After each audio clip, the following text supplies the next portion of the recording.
So in the previous video we looked at the lens as something which brings light to a focus. It does this by a process called refraction. So this video is about the detail of refraction. Now the principle of refraction is based on the idea that light slows down when it hits a medium, or so a material which is more dense. So light slows down in denser media. So for example, light would travel fastest in a vacuum because there are no particles. It travels slightly slower in air, but not that much slower. It would probably travel even slower in a liquid, and then through a solid that's transparent like glass, it would travel even slower, so fast down to slow. Now, because it changes speed, for example, when it goes from air into glass, then this can affect the direction of the wave, and that's what refraction is. So let's just take a simple example. If we take just a simple glass block, so if a light wave hits the glass block, and as the light hits the block, it slows down. But this doesn't affect its direction because all parts of the wave are hitting the glass at the same time. So if it goes in a straight line like that, now it only becomes changing in direction if it hits at an angle. Now I'm going to zoom in on this area here. So I'm going to zoom in on here, and here I have my surface. I'm going to imagine my wave now as being a lot wider. So this here represents this thin line. So it's a zoomed in version of that. Now, if you imagine a wave as a series of wave fronts, so if you're looking down on sea waves, you'd see the crest of each wave. Then you can imagine these wave fronts hitting. Now, if you imagine this point here, at this point here, this edge of the wavefront is about to go into the glass. Now we said in the previous slide that means it will slow down. If you take the wavefront at this end, it's still in air. So there's going to be a difference in speed between this side and this side.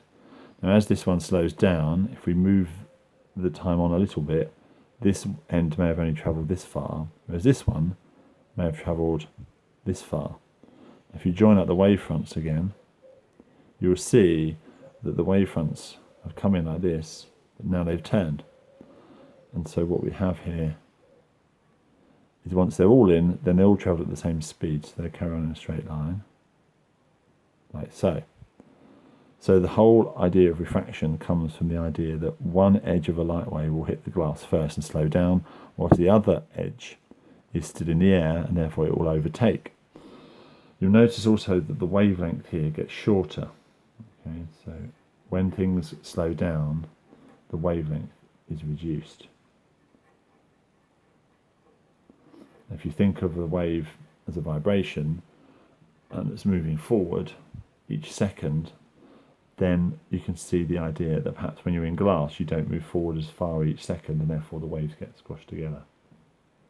Now, so that's refraction in a nutshell. There's lots of analogies for refraction, but just think about the idea of one side of the wave slows down whilst the other side overtakes. So in a lens situation, so I should just remind you of the reduced wavelength. Okay, just to refer back to the wave speed equation, then the wave speed equation, V for the speed of the wave equals the frequency of the wave times the wavelength. And the frequency always stays fixed. And you can see that if that stays fixed and this drops, then also the wavelength must drop as well.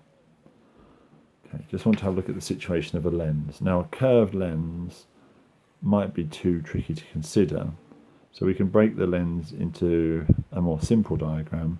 Let's imagine that the top of the lens is like a glass prism, the middle of the lens is just a square block, and the bottom is also prism like that. So I've basically modelled a nice curved lens with a prism, a square glass block, and another triangular prism.